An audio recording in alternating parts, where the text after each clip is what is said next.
A religious shape assumed by all the convictions of crowds.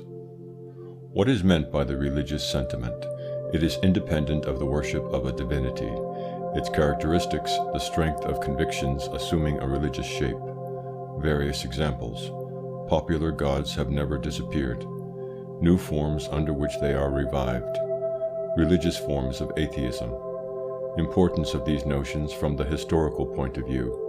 The Reformation, St. Bartholomew, the Terror, and all analogous events are the result of the religious sentiments of crowds and not of the will of isolated individuals.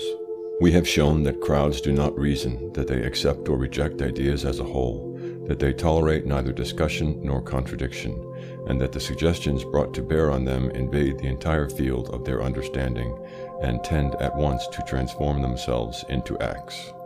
We have shown that crowds suitably influenced are ready to sacrifice themselves for the ideal with which they have been inspired. We have also seen that they only entertain violent and extreme sentiments, that in their case sympathy quickly becomes adoration, and antipathy, almost as soon as it is aroused, is transformed into hatred.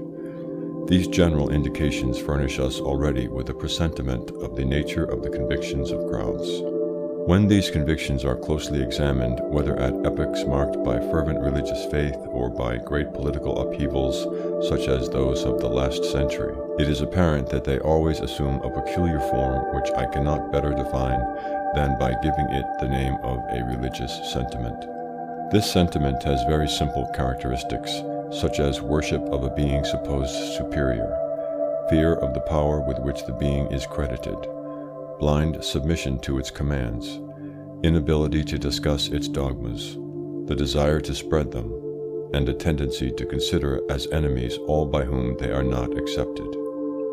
Whether such a sentiment applied to an invisible god, to a wooden or stone idol, to a hero or to a political conception, provided that it presents the preceding characteristics, its essence always remains religious. The supernatural and the miraculous are found to be present to the same extent. Crowds unconsciously accord a mysterious power to the political formula of the victorious leader that for the moment arouses their enthusiasm. A person is not religious solely when he worships a divinity, but when he puts all the resources of his mind, the complete submission of his will, and the whole-souled ardor of fanaticism at the service of a cause or an individual, who becomes the goal and guide of his thoughts and actions. Intolerance and fanaticism are the necessary accompaniments of the religious sentiment. They are inevitably displayed by those who believe themselves in the possession of the secret of earthly and eternal happiness. These two characteristics are to be found in all men grouped together when they are inspired by a conviction of any kind. The Jacobins of the Reign of Terror were at bottom as religious as the Catholics of the Inquisition, and their cruel ardor proceeded from the same source.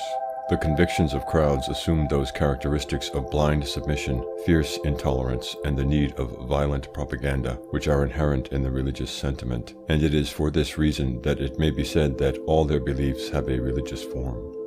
The hero acclaimed by a crowd is a veritable god for that crowd. Napoleon was such a god for 15 years, and a divinity never had more fervent worshippers or sent men to their death with greater ease. The Christian and pagan gods never exercised a more absolute empire over the minds that had fallen under their sway.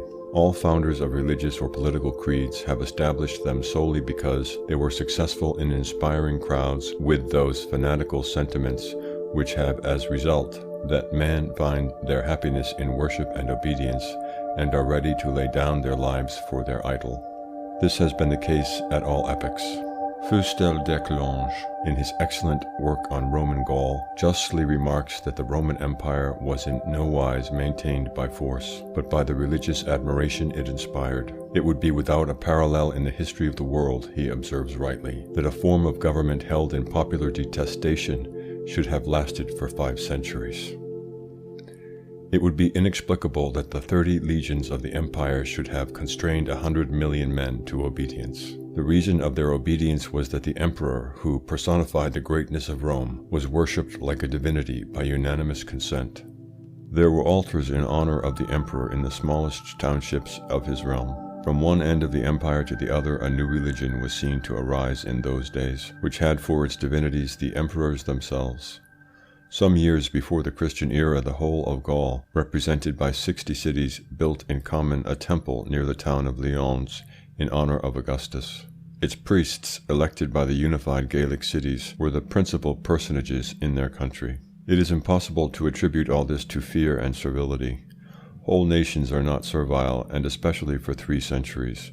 It was not the courtiers who worshipped the prince. It was Rome, and it was not Rome merely, but it was Gaul, it was Spain, it was Greece and Asia. Today, the majority of the great men who have swayed men's minds no longer have altars, but they have statues, or their portraits are in the hands of their admirers, and the cult of which they are the object is not notably different from that accorded to their predecessors. An understanding of the philosophy of history is only to be got by a thorough appreciation of this fundamental point of the psychology of crowds. The crowd demands a god before everything else. It must not be supposed that these are the superstitions of a bygone age, which reason has definitely banished. Sentiment has never been vanquished in its eternal conflict with reason. Crowds will hear no more of the words divinity and religion in whose name they were so long enslaved, but they have never possessed so many fetishes as in the last 100 years, and the old divinities have never had so many statues and altars raised in their honor.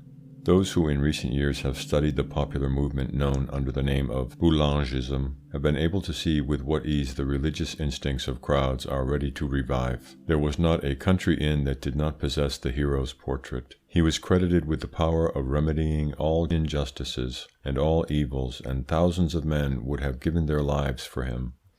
Great might have been his place in history had his character been at all on a level with his legendary reputation. It is thus a very useless commonplace to assert that a religion is necessary for the masses, because all political, divine, and social creeds only take root among them on the condition of always assuming the religious shape, a shape which obviates the danger of discussion.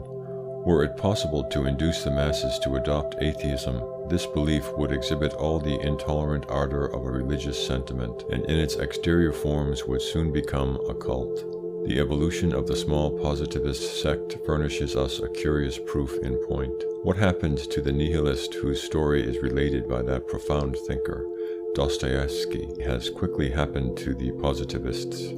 Illumined one day by the light of reason, he broke the images of divinities and saints that adorned the altar of a chapel, extinguished the candles, and without losing a moment, replaced the destroyed objects by the works of atheistic philosophers such as Buchner and Moleschott, after which he piously relighted the candles. The object of the religious beliefs had been transformed, but can it be truthfully said that his religious sentiments had changed? Certain historical events, and they are precisely the most important, I again repeat, are not to be understood unless one has attained to an appreciation of the religious form which the convictions of crowds always assume in the long run. There are social phenomena that need to be studied far more from the point of view of the psychologist than from that of the naturalist. The great historian Taine has only studied the revolution as a naturalist, and on this account the real genesis of events has often escaped him. He has perfectly observed the facts, but from want of having studied the psychology of crowds, he has not always been able to trace their causes. The facts having appalled him by their bloodthirsty, anarchic, and ferocious side, he has scarcely seen in the heroes of the great drama anything more than a horde of epileptic savages abandoning themselves without restraint to their instincts. The violence of the revolution, its massacres, its need of propaganda, its declarations of war upon all things, are only to be properly explained by reflecting that the revolution was merely the establishment of a new religious belief in the mind of the masses. The Reformation, the massacre of St. Bartholomew, the French religious wars, the Inquisition, the Reign of Terror, are phenomena of an identical kind, brought about by crowds animated by those religious sentiments which necessarily lead those imbued with them to pitilessly extirpate by fire and sword whoever is opposed to the establishment of the new faith. The methods of the Inquisition are those of all whose convictions are genuine and sturdy. Their convictions would not deserve these epithets did they resort to other methods. Upheavals analogous to those I have just cited are only possible when it is the soul of the masses that brings them about. The most absolute despots could not cause them. When historians tell us that the massacre of St. Bartholomew was the work of a king, they show themselves as ignorant of the psychology of crowds as of that of sovereigns.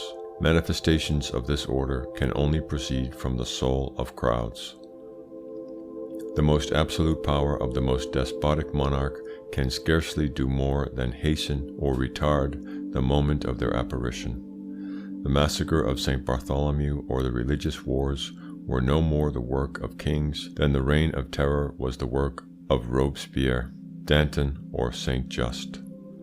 At the bottom of such events is always to be found the working of the soul of the masses and never the power of the potentates.